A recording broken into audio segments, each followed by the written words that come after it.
The legal proceedings against Sean Diddy Combs, I mean, they've truly gripped everyone, haven't they? Sparking conversations and, frankly, shockwaves across entertainment and way beyond. Absolutely. This isn't just, another celebrity headline. It's really a deep dive into this complex web of allegations, the trial itself, and these broader implications about power, fame, accountability, things that resonate with all of us. And that's exactly our mission today.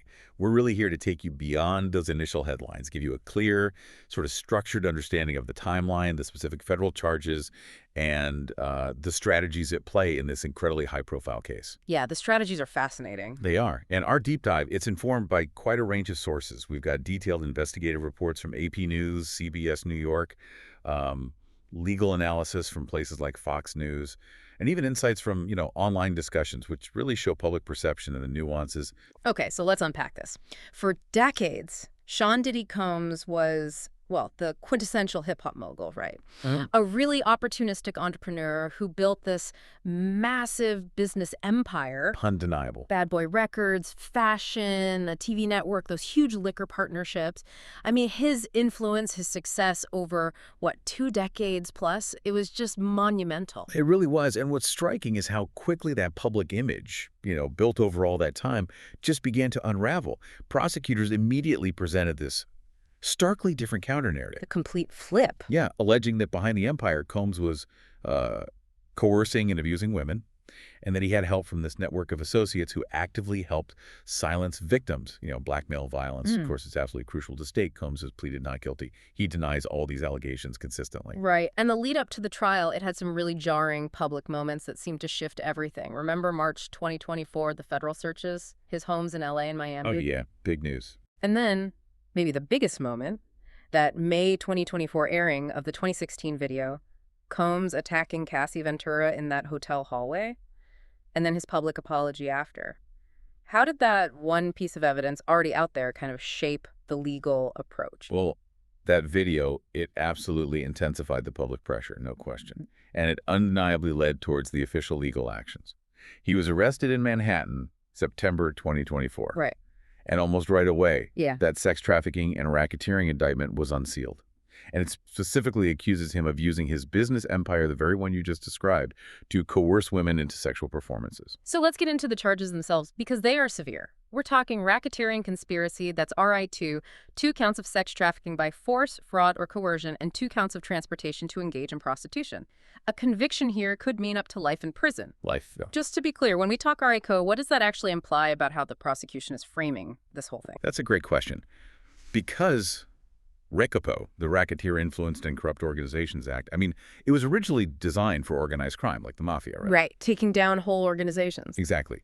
But using it here implies the prosecution is alleging that Diddy's entire business operation, what they're calling the Combs enterprise, wasn't just, a legitimate company with some bad stuff happening on the side. They're alleging the entire operation itself was essentially a criminal enterprise, used specifically to facilitate these crimes. They're basically arguing he was, quote, the architect of a decades-long system of abuse. Wow. And the scale of the prosecution's effort in the trial really reflected that heavy charge, didn't it? It did. 29 days of testimony, more than 30 witnesses brought in, former employees, male escorts, alleged victims like Cassie Ventura, and this pseudonymous witness, Jane. Yeah, the court heard some incredibly graphic and very specific accusations. Witnesses detailed events they called freak-offs, described as these drug-fueled sexual encounters involving male escorts that Combs allegedly directed and, importantly, forced women to participate in. Forced participation. And the jurors saw evidence like pictures, guns, drugs, baby oil, other lubricants. And yeah, that chilling 2016 hotel video, it was played repeatedly during the trial. Repeatedly. Wow.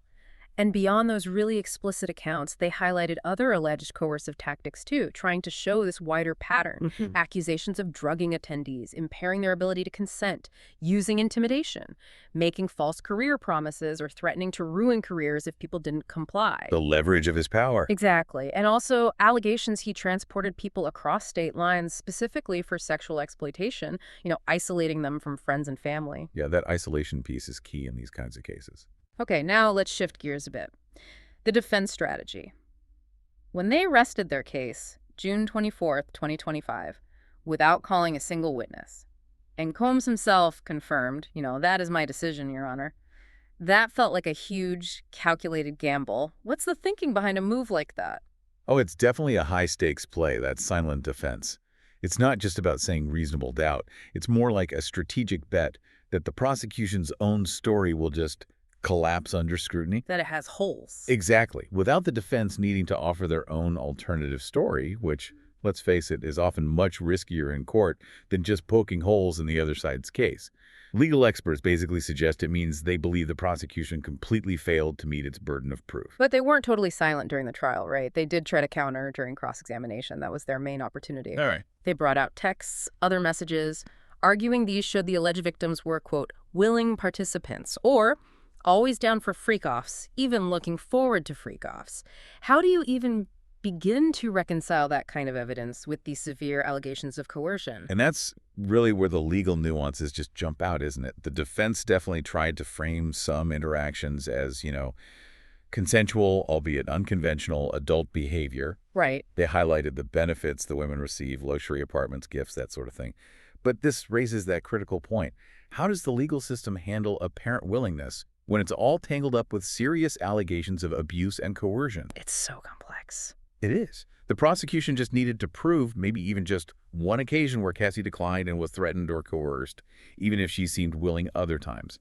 A skilled lawyer can actually use a witness's honesty about those complex, sometimes contradictory feelings to actually bolster their testimony. Because, as they say, isolated incidences of acceptance are not universal acceptance. And there's some really critical context from the sources that pushes back hard against those simple willingness narratives that pop up, especially in public discussion, sometimes, unfortunately, involving victim blaming. Cassie Ventura was only 19 when she met Combs. He was 17 years older. He was her boss. Okay. Allegedly controlled how she dressed, her hair, her nails. Reportedly chipped away at her self-esteem through emotional abuse. Which leads you right to that question of trauma, doesn't it? How does that impact someone's ability to exercise genuine volition or free will, especially over years? Right. I mean, consider the alleged environment. Cassie reportedly drugged every single weekend for 11 years, a table full of weapons in plain sight in his house. Weapons. Yeah. And one really striking detail. After she allegedly punched him once, he supposedly turned her face into mush, and bodyguards dragged her back to his house. Oh, my God. And then there's that deeply disturbing allegation he made her call him Pop Pop, the same name she used for her actual grandfather. These details, they're just crucial for understanding why victims often struggle to leave situations that might look consensual from the outside. And connecting this back to the law itself, it's important to get the distinction right between the Mann Act, that's transportation for prostitution, where force isn't always required, and sex trafficking, which typically does require proving coercion or force. Correct. So, given everything we've discussed, the prosecution's big challenge is bridging that gap for the jury, showing that coercion was absolutely present. It really is. And it's also, I think, vital to acknowledge that social phenomenon of victim blaming that we've seen around this.